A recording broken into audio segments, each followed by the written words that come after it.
नमस्कार मंडळी, चला तर मग एकदम झटपट सोप्या पद्धतीने अजिबात कडू न होणारं कारलं आपण बनवणार आहोत। अगदी 5 मिनिटांमध्ये हे कारलं बनवून तयार होतं। कमी वेळेमध्ये झटपट हे कारलं बनवणार आहोत। या पद्धतीने जर बनवलं तर तुम्ही बनवलेलं कारलं देखील कडू होणार नाही। एकदम मस्त चटपटीत तयार होतं। मुलं सुद्धा आवडीने खातील एवढं मस्त तयार होतं। चला तर मग वेळ न घालवता लगेच सुरुवात करूयात। व्हिडिओ शेवटपर्यंत नक्की बघा, म्हणजे तुम्हालाही कळेल रेसिपी कशी बनवलेली आहे ती। चला तर इथे मी 3 कारले घेतलेले आहे। यांना स्वच्छ धुवून घेतलं। आता आपण यांना कट करून घेणार आहोत। कारल्याचा मागचा देठाचा आणि जो शेंडाचा भाग असतो दोन्ही काढून टाकायचे आहेत आणि त्यानंतर अशा प्रकारे आपल्या चकल्या करून घ्यायच्या आहेत। जर तुम्हाला उभं कट करून घ्यायचं असेल लाईनमध्ये तर तसं सुद्धा तुम्ही कट करून घेऊ शकता किंवा चकल्याच्या 2 भागामध्ये सुद्धा कट करून घेऊ शकता। तर मी ते चकल्याच बनवून घेणार आहे। चला तर मग सगळे कारले याच पद्धतीने कट करून घेऊयात।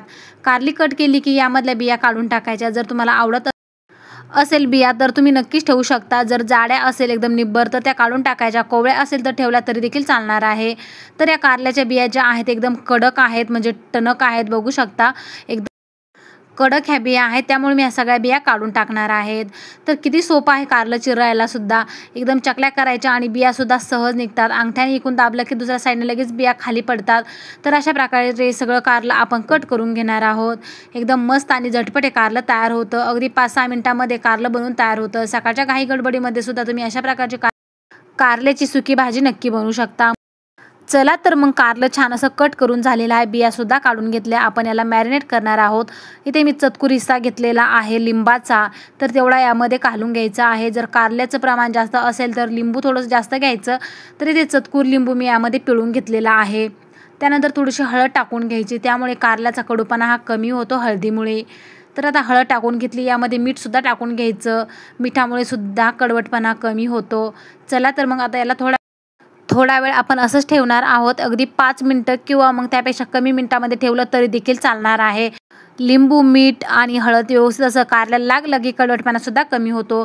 चला तर एक वाटण तयार करूया तोपर्यंत। इथे काही खोबरं, धने, शेंगदाणे आणि 2 लाल मिरच्या घेतलेल्या आहे वाळलेल्या। यांना आपण तव्यावरती तेल टाकून भाजून घेऊयात। तर इथे आता तवा ठेवलेला आहे गॅसवर, यावरती थोडंसं तेल टाकून घेतलं। आता खोबरं भाजून घ्यायचं आहे। इथे खोबरं भाजून एकदम असं खरपूस रंगावरतीच भाजायचं आहे, म्हणजे कारल्याचा जो मसाला असतो ना भाजी झाल्यानंतर सुद्धा चविष्ट लागतो। चला तर मग आता खोबरं भाजत आलेलं आहे, यामध्ये लगेच धने टाकून घेऊया। धने सुद्धा छान असे भाजून घ्यायचे आहेत। तर एकदम खरपूस अशा रंगावरती सगळा मसाला भाजायचा, म्हणजे मसाल्याची चव सुद्धा मस्त लागते। आता धने भाजायला अगदी कमी वेळ लागतो, त्यामुळे लगेच यामध्ये शेंगदाणे आणि मिरच्या सुद्धा टाकून घ्यायच्या आहेत। छान अशा भाजून घ्यायच्या। शेंगदाणे आणि मिरच्या भाजायला सुद्धा हा कमी वेळ लागतो, फक्त खोबरं भाजण्यासाठी थोडासा वेळ जास्त लागू शकतो। चला तर मिरच्या सुद्धा टाकून घेतल्या। आता छान मसाला खरपूस रंगावरती किंवा तांबूस रंगावरती होईपर्यंत आपण याला भाजून घेणार आहोत। तर बघू शकता बऱ्यापैकी मसाला इथे भाजत आलेला आहे। आता लगेच याला काढून घ्यायचं आहे। तर एकदम खरपूस असा मसाला भाजला गेलेला आहे। याला आता काढून घ्यायचा आणि असंच ठेवायचं आहे थंड होईपर्यंत। मसाला थंड होत आहे ना तोपर्यंत आपण लगेच कारलं शिजायला टाकणार आहोत, म्हणजेच फोडणीला टाकणार आहोत। तर मसाला एकदम मस्त असा भाजला गेलेला आहे। आता गॅसवर मी कढाई ठेवून घेतलेली आहे। यामध्ये थोडंसं तेल टाकून घ्यायचं, 1-1.5 चमचा तेल टाकून घेतलेला आहे। तेल गरम झालं की लगेच मॅरिनेट केलेलं कारलं यामध्ये टाकून घ्यायचं। आता जिरे मोहरी इथे मी वापरलेली नाही, जर तुम्हाला आवडत असेल तर नक्कीच वापरू शकता, परंतु मी कारल्यामध्ये जिरे मोहरीचा वापर अजिबात करत नाही। आता तेलामध्ये कारलं छान मिक्स करून घ्यायचं, परतून घ्यायचं। इथे आता कमी गॅस करायचा आणि एकदम मस्त खरपूस रंगावरती आपले कारलं भाजून घ्यायचं आहे किंवा परतून घ्यायचं आहे। तोपर्यंत आपला मसाला देखील थंड झालेला आहे, त्याला सुद्धा वाटून घेऊयात। आता यामध्ये थोडंसं आपण मीठ टाकून घेणार आहोत आणि थोडासा लसूण टाकायचा आहे, म्हणजे चवसुद्धा व्यवस्थित लागते, छान लागते। तर अगोदर कारल्यामध्ये मॅरिनेट करण्यासाठी आपण मीठ टाकलेलं होतं, त्यामुळे बेताचंच मीठ इथे टाकून घ्यायचं। आता एका मिक्सरच्या मध्ये घालायचं आणि छान वाटण तयार करायचं। तर ते वाटण अशा प्रकारे करून घेतलेलं आहे।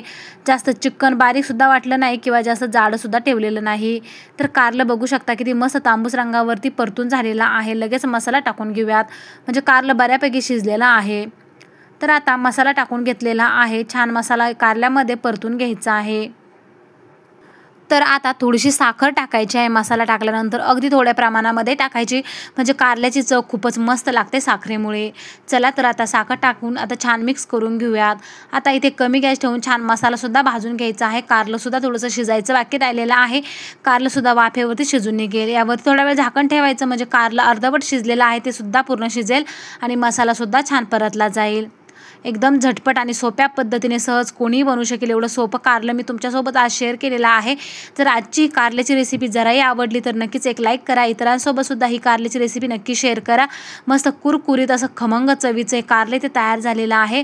चपातीसोबत अप्रतिम लागतं, डब्यासाठी एकदम चांगला पर्याय म्हणून तुम्ही अशा प्रकारचं कारलं नक्की बनवू शकता। तर मस्त असं कारलं इथे शिजलेलं आहे, तयार झालेलं आहे। आता प्लेटमध्ये काढून घेतलेलं आहे, बघू शकता किती मस्त वाफेवर कारलं शिजलं आहे। चला तर मग अशाच नवनवीन रेसिपीसोबत पुन्हा भेटूयात एकदम झटपट आणि सोप्या रेसिपीसोबत। तोपर्यंत धन्यवाद।